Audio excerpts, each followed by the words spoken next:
O'zbeklarda o'zi shunaqa narsa bor. Qiz bola 16 yoshga kirdimi, bo'ldi, o'sha joyini topishga harakat qilishadi. Menda ham xuddi shunaqa narsa bo'lgan. Masalan, meni uydagilarim uyda yo'q deb o'ylagan, kuxnyada gaplashayotganda men eshitib qo'yganman xonamdan.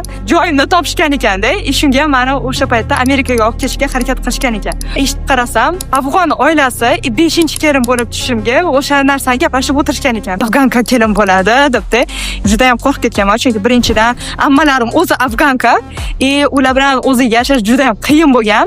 O'shani tushunganmanki, hozir men hayotimga mas'uliyatni o'zimning bo'ynimga olishim kerak. Bo'lmasam yoki hayotim mana shunaqa bo'lib ketadi.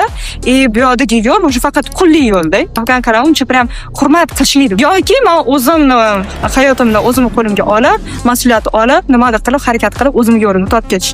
Juda ham qiyin bo'lgan, lekin baribir men ikkinchi yo'lni tanladim.